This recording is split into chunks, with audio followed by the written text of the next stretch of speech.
So welcome to the PF Nationals topic analysis. I'm Jad. I don't know how much I need to say, but I'm Jad. Hello. If you want to introduce yourself. Oh, my name is Adonay. Happy to be here.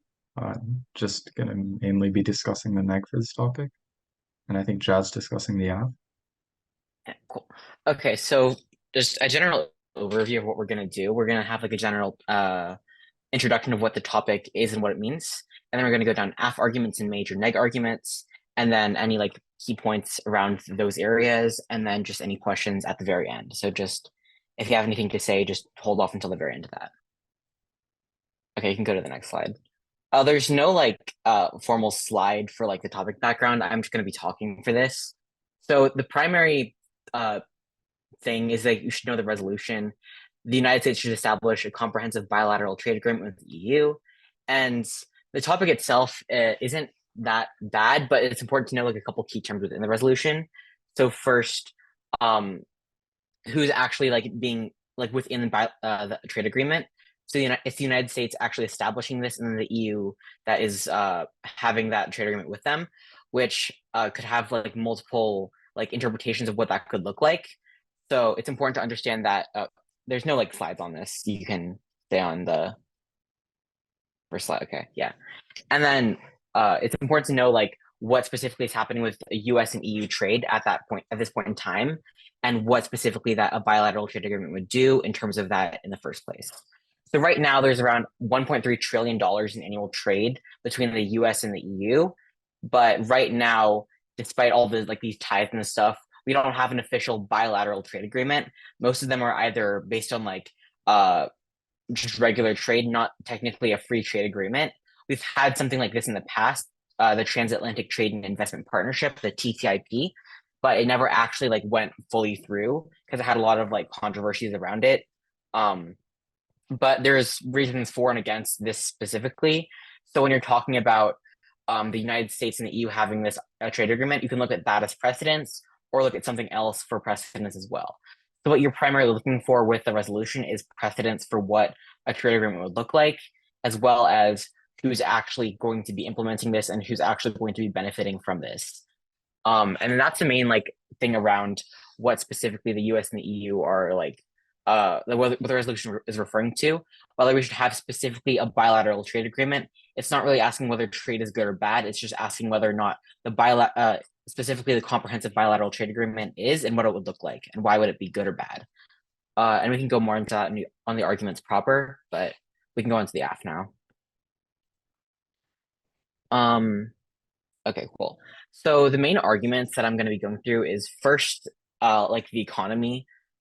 Second, let first and foremost the economy, and then second China and like China's supply shocks, and then lastly like hegemony and specifics within like deterrence and like basically mostly economy, but they all like have their own intricacies by themselves.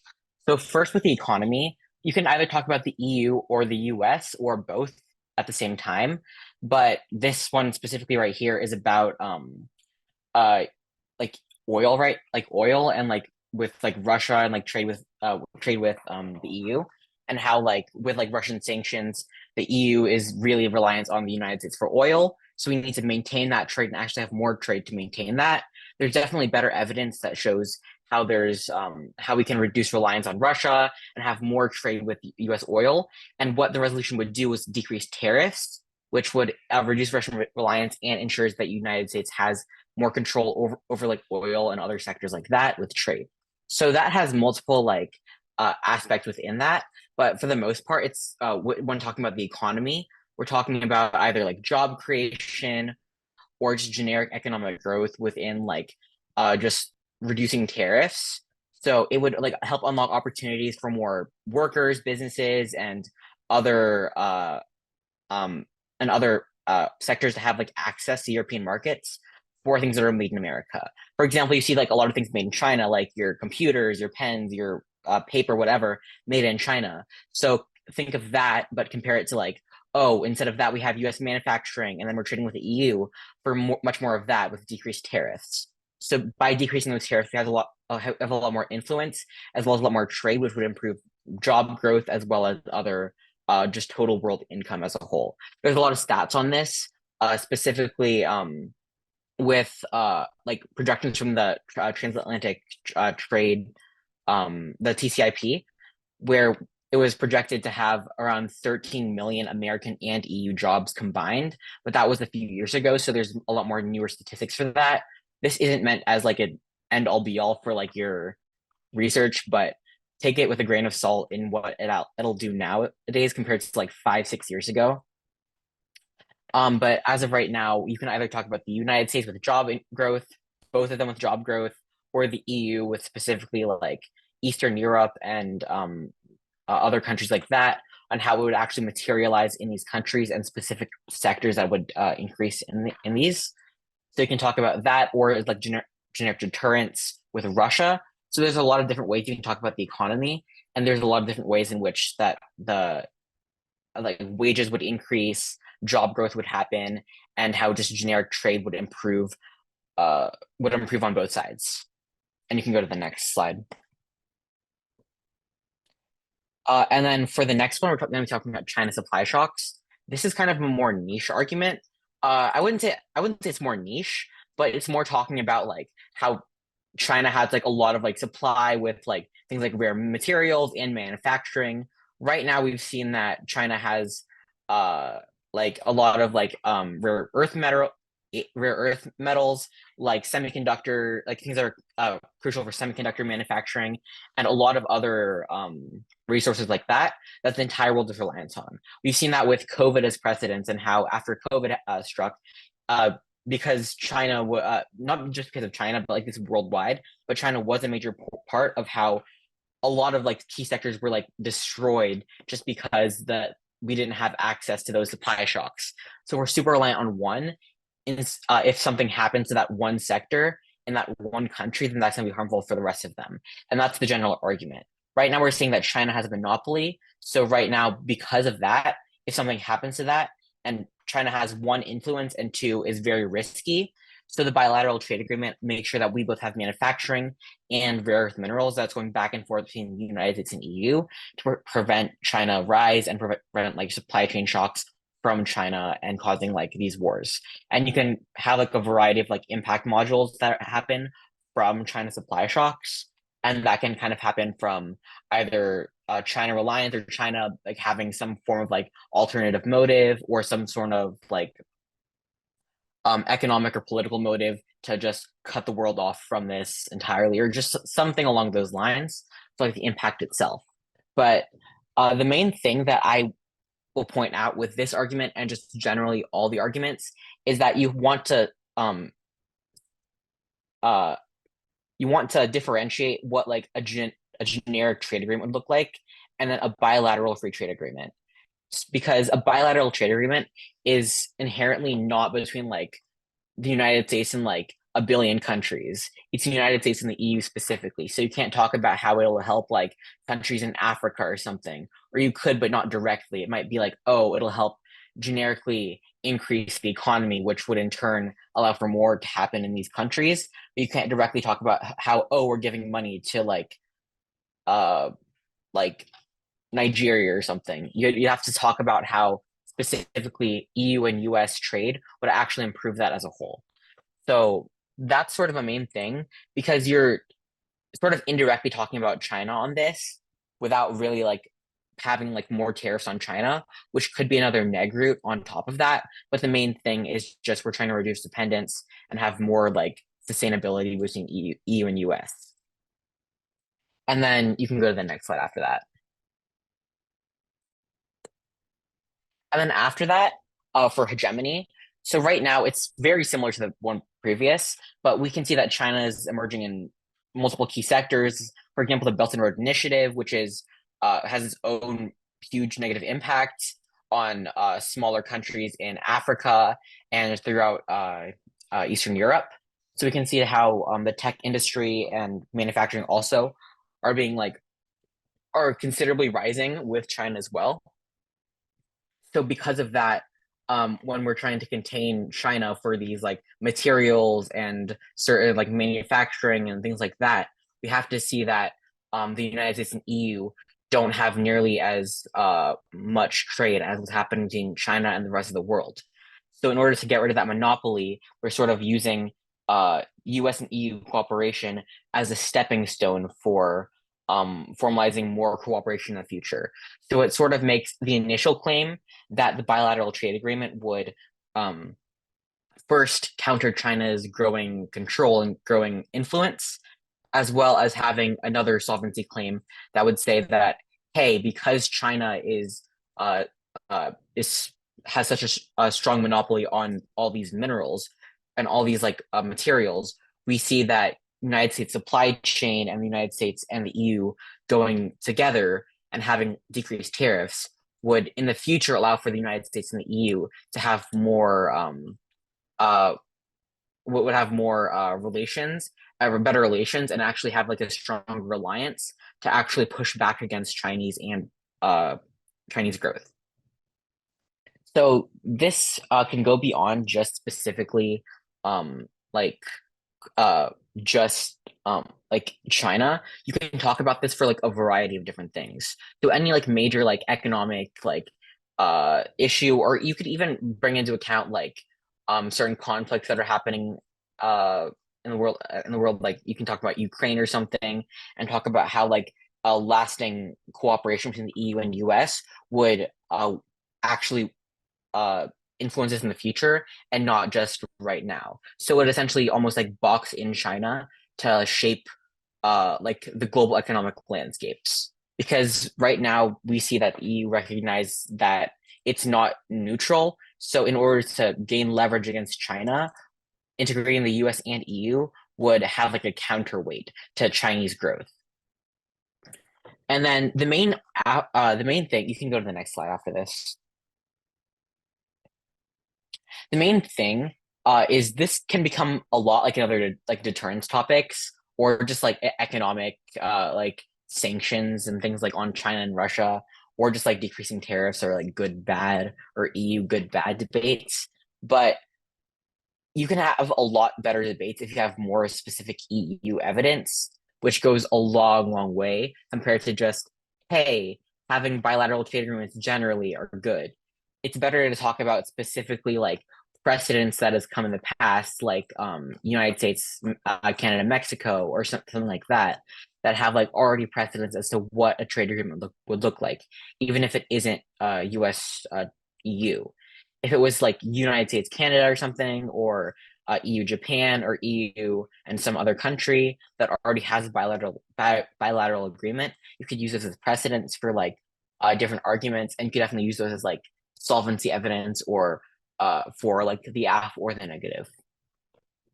And the main thing is on first the economy, you can either talk about domestic or international growth for the economy. We're trying to supply shock. It's primarily boxing in China to make sure that there's not any like supply shocks and to like take the brunt of those shocks. And then also for hedge, it's mainly talking about alliances and international relations that are deepening EU and US trade ties to make sure that we can both one have good trade and have good economy with the US and EU, but also to make sure that we can have a long better relations and a better alliance with the EU and the US to counter China, Russia, and like a lot of other actors.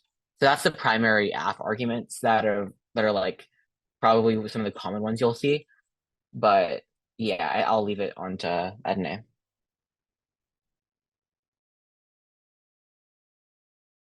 Okay. I'm just gonna run through some neg arguments. First off, we're gonna try to discuss trade-offs. So the whole concept. Okay, can you guys hear me? Just to clarify. Okay. Um, so the whole concept of trade-offs relies on one key principle. So the level of tariffs with the EU are already relatively low, So the reduction of that is not going to significantly change much for, like, let's say, larger countries like Canada or Mexico who have ongoing agreements with the US, but rather smaller countries like Cambodia or Indonesia that we trade for smaller objects or like um, for example, textile production, who really wouldn't survive against US competition or EU competition without this thing called most favored status. It's effectively like a complete reduction of tariffs or a higher level of tariffs for other countries relative to this third world country. That's what makes them competitive in international markets and why you'll see a lot of clothing brands within the US or clothing made in third world countries purely because the rate at which they can produce them is now competitive because of this most favored status. And the thing is that third world countries, unlike the US, for example, are still reeling from COVID and at current growth rates are still not able to fight levels of inflation. Like, for example, if you think inflation in the States is bad, I guarantee you it's at least tenfold in some developing countries, purely because they don't have the resources to bail themselves out like our central bank, or the ability to provide stimulus to different industries, purely because they're just smaller. And this would only make it worse when you affirm the resolution. So the whole concept relies on one thing. US and EU companies are currently not pitted against third world producers because of most favored status. The minute you remove that, you would you decrease the level of tariffs for the US and EU and pit them directly against, let's say, a third world textile producer. But that level is somewhat contestable because like the level of tariffs we have with the EU is relatively low. So this argument primarily relies on these things called non-tariff barriers. Non-tariff barriers, on the other hand, are just things like quotas, regulation on production, being able to prove that something was produced in one country, basically anything that makes production in some way difficult to export to another country that's not a direct tax on the object exported. So let's say common health standards that you normally try to deal with.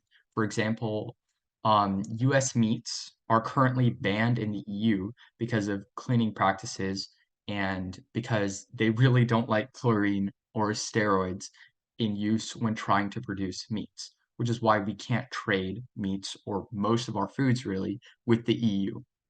But when you go through and create a bilateral trade agreement like TTIP, which in this case I think is going to be the best precedent, you're going to reduce a lot of these barriers through a process called mutual recognition. This is basically the idea of, for example, if I have a rule where I don't allow people to produce chickens with steroids. And let's say Jad has a rule in his country where he doesn't let me send him steel that's been cut a certain way.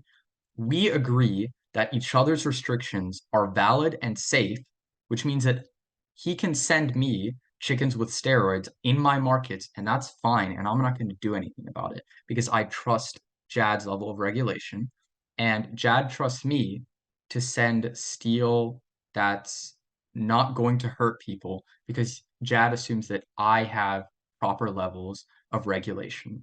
And this is really the only way that you can see TTIP going through because in the later stages of negotiation, they realized that they were really just completely incompatible rules within the countries, and neither really wanted to give in on one side or the other. So mutual recognition would probably take place in, let's say, textile production, steel production, car production, anything where there are really tedious and unnecessary barriers. For example, like German regulation on cars to try to make Mercedes and their domestic brands more competitive outside of tariffs. So let's say import quotas and American regulation on European steel.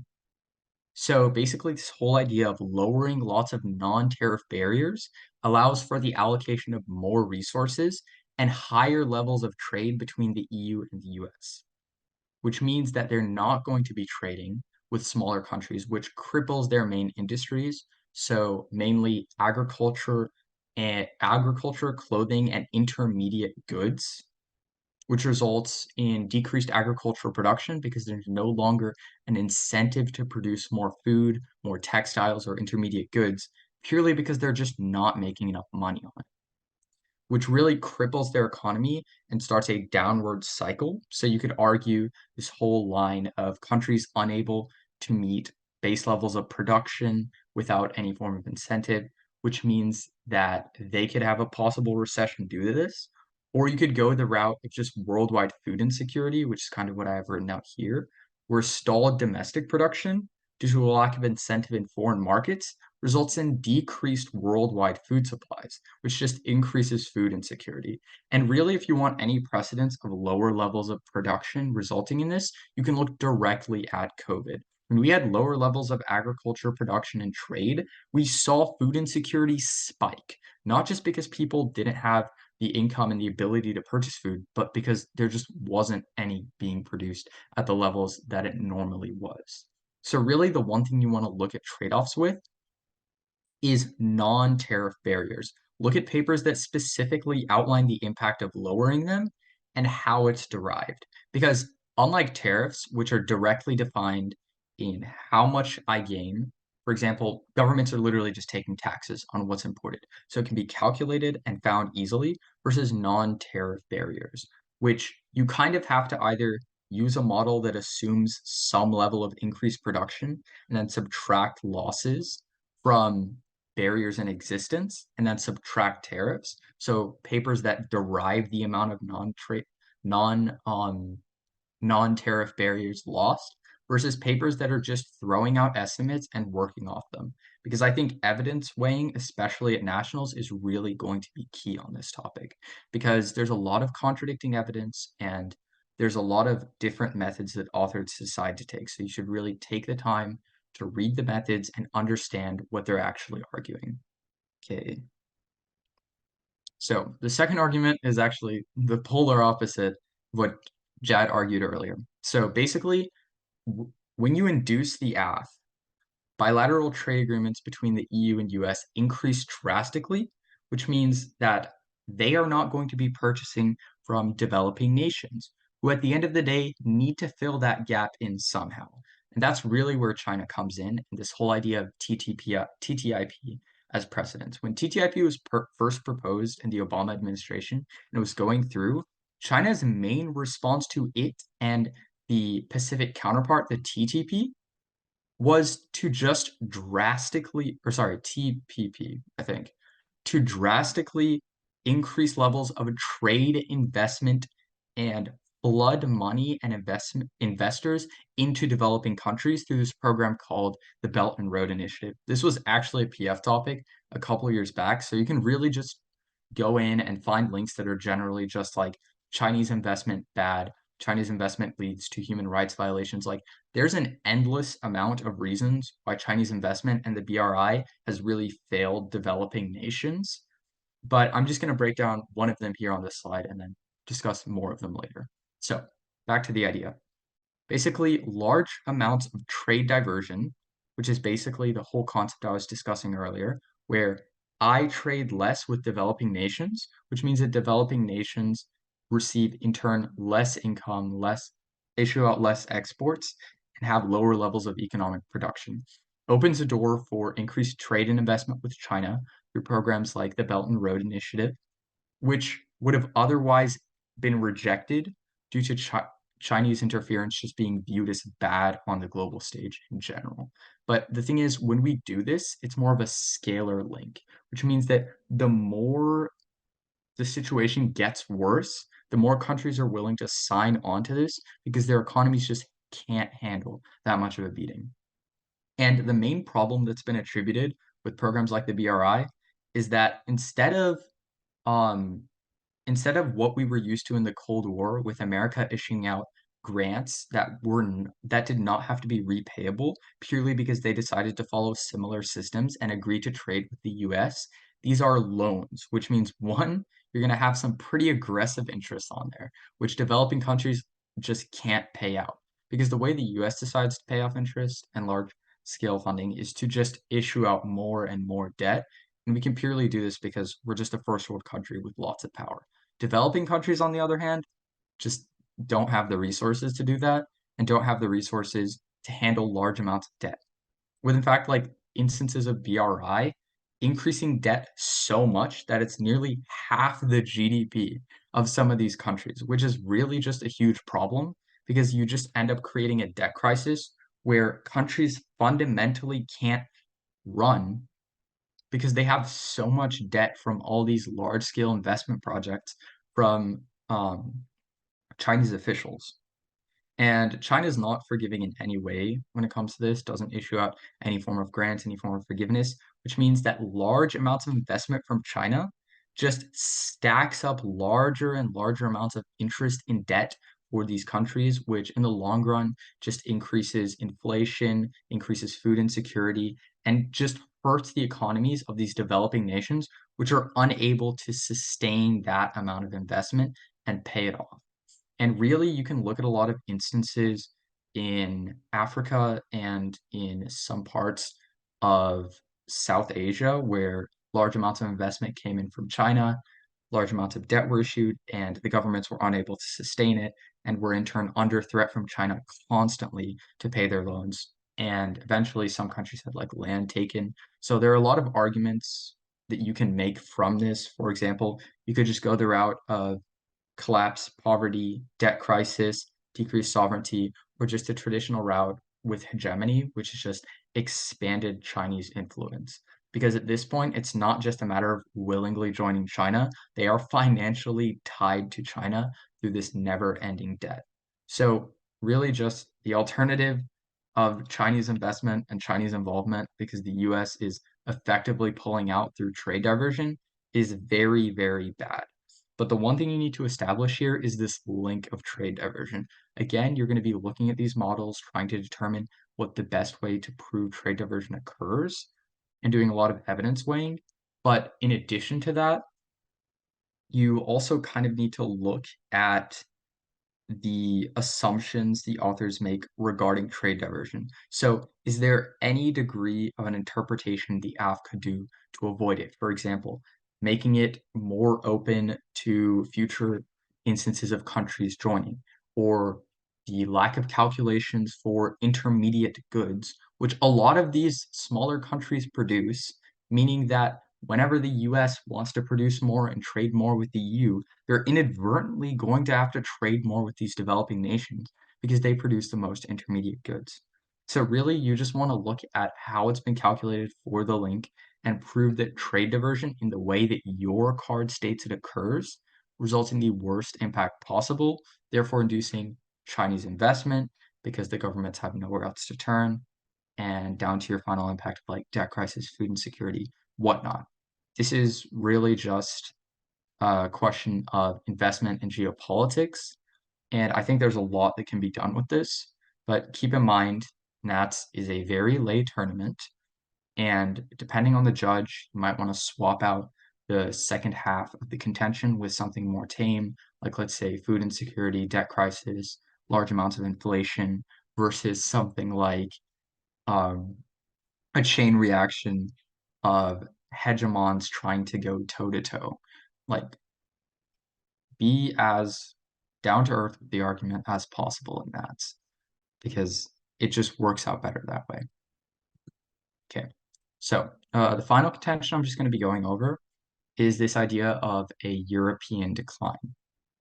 And this is really just based on large amounts of transfers that occur when you induce larger amounts of competition between EU and US companies. So, when you put them on equal footing in competition for trade, that means that smaller, less competitive sectors in Europe and the US are going to shrink drastically.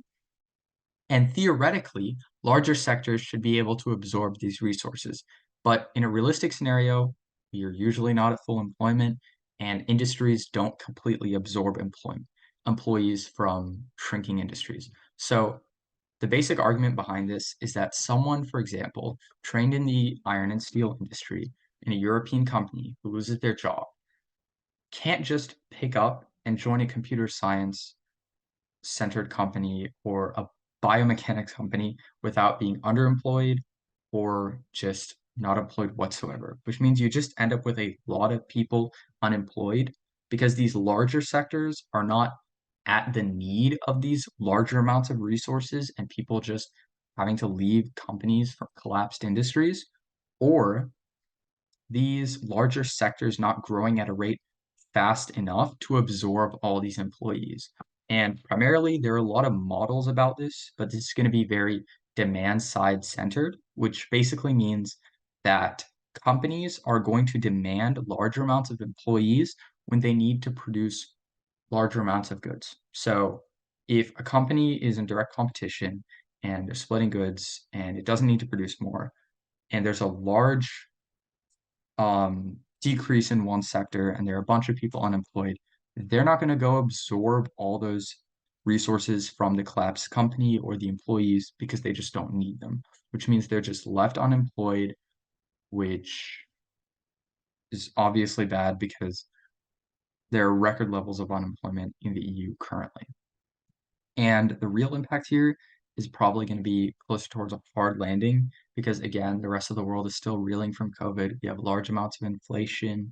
Natural gas is excessively expensive in the EU right now because of the whole crisis with Ukraine and Russia, which means you end up with a possible recession because you have an economy with great volatility and large amounts of people unemployed, which means they're not going to be able to purchase, they're not going to be able to participate in the economy as much, which means there's less demand, less production, less demand, less production, and you get a never-ending cycle until you hit a recession.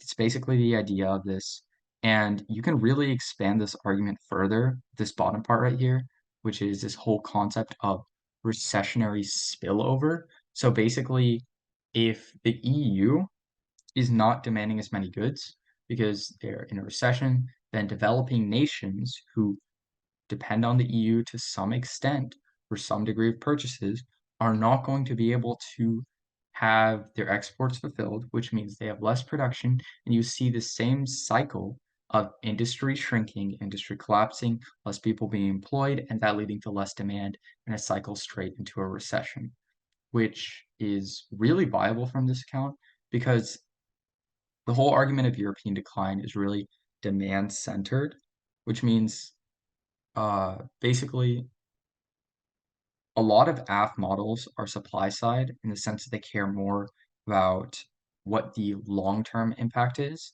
and don't calculate for the short term because they assume full employment, which means you can really take advantage of that with this like Keynesian-based model where people demand what they need and there's only interference to some extent. And they're really like 3 or 4 really good models. If you go, you will find them really instantly. Look at the methods, make sure you know what you're weighing. Again, it's not evidence weighing is key.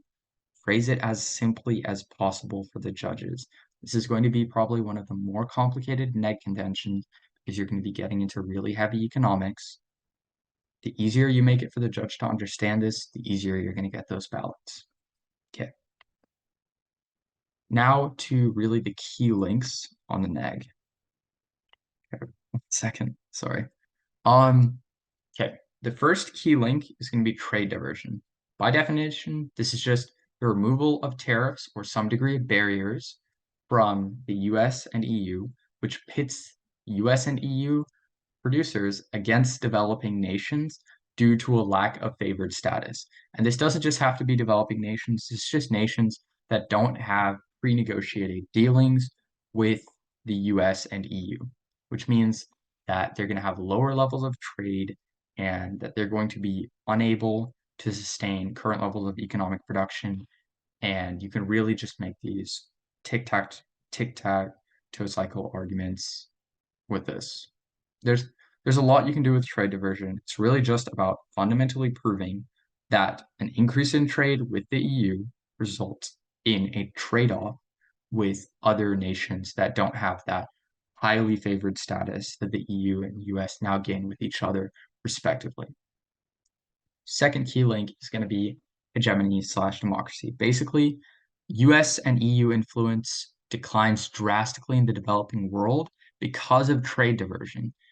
And because of just lower levels of investment, trade, and involvement with the developing world, because investors, again, are going to be key to following larger levels of trade, preferred status, less levels of cost, which means that not only do you get large amounts of trade flowing between the EU and US, but even larger amounts of investment flowing out of the developing world and into the EU and US, which means you're really going to open that spot for greater amounts of Chinese influence, which could either break these nations or make a hegemonic barrier between the US and the developing world that's already expanding in the status quo. Third point you're going to really see is this idea of sector decline between the EU and US because of an improper transition between shrinking sectors and growing sectors because of increased amounts of competition between EU and US firms. Again, it's the idea that there's not good translation between certain sectors and certain fields, which just leaves people unemployed, unable to participate in the economy, which just one declines jobs, two declines demand, and induces possible recessions in both parties. And there is a bit of a double bind here. Trade diversion assumes there's an increase in trade between the EU and US. And if you assume a decline or like less purchasing, you can't have this concept of trade diversion. Trade diversion requires there to be a complete transition of resources between sectors, which the decline argument like directly contradicts. So if you see people run this together, they could possibly argue that there's marginal amounts of increases in the short run, which lead to long-term declines in developing world. Call them out on it. The warranting is not there. Look at their actual links. It's going to state for every single decline model, this is a short-term argument, and every single long run, every single trade diversion argument they're making is probably going to have a short run and long run effect. Call them out on that contradiction in the short term. That's really going to be key to your second halves here, where people are going to be arguing interaction between contentions and really just don't let people get away with that. That's fundamentally incorrect.